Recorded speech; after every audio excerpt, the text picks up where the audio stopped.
a certain threshold of badness or whatever, you can end up being stuck in region beta. So for instance, the friend that should leave his job really, really needs to leave his job, but it's just about passable. His boss isn't that much of a dick. Maybe the benefits are okay or whatever.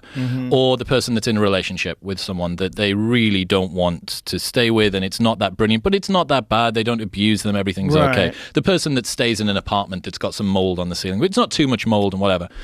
All of these people would be better off if their situations were worse, because it would galvanize them into actually doing something.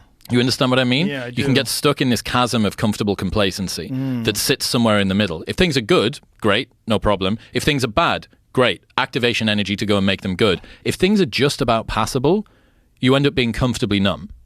Ooh, yeah. Yeah, that's not good. So what does someone do when they're in that? Did they have to have high expectations and high standards so that even, like, for a guy like yourself who now makes a living independently, if you had to have a job and you had to be working around some boss who's kind of a dick and took credit for your work and wasn't, happy with your performance, was always like nitpicking and fucking with you and you know how it works in office environments. And I've not had a boss for 15 years, but congratulations. Yes. Thank you, man. But so that's perfect situation, because if you did have to go to that place where a large percentage of the population is in on a daily basis, bosses suck. A lot of people have bosses. Yes. A lot of people are in those really suppressive office environments. We're dealing with office politics and egomaniac bosses. That sucks. If you had to go back to that now, it would be horrendous. Yes. But if you were conditioned to it, if it was a normal part of your life, it was just, hey, look, I like playing softball on the weekends with my friends, and I love my family. I'll deal with it. I can handle it. But you're like suppressed all day long. You're just feeling like shit. And because things aren't that bad, right, the activation energy isn't there to kick yourself out of it. Yeah, you're upper middle class. You got a nice house. It's dangerous. Yeah. This is the way that people are being sedated into a life that they really don't want to lead.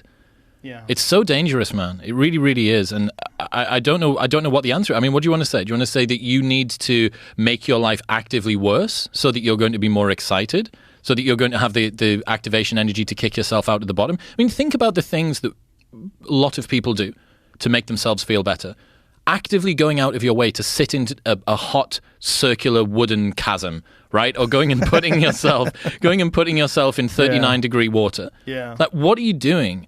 Because the world has become so comfortable, we're having to go out of our way to actively seek discomfort. We inject it into our lives. We artificially inseminate it into our lives without training and hot and cold and meditation and all of the other things that we do, reading, doing deep work, all of those stuff. Without that, if you didn't actively go and seek it, you could easily just breeze through life, right? I guess, but I think you'd be overwhelmed by anxiety. Oh, for sure. But that's where a lot of people are. Yes.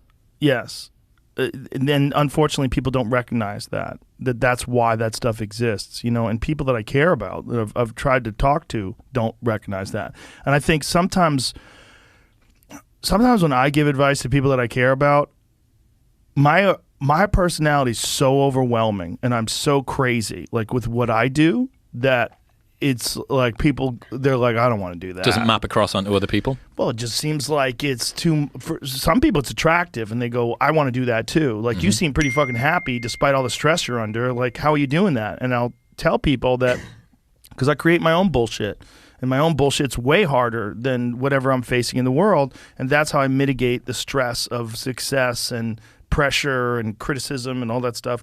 Like, I do to myself way worse than they're ever going to do to me. So that's how I mitigate it. Also, I calm my body. I calm my mind through calming my body. And I calm my body through work. I make it work. And I make myself do things that are very uncomfortable, that I don't want to do. And by doing that, I develop this strength and perseverance.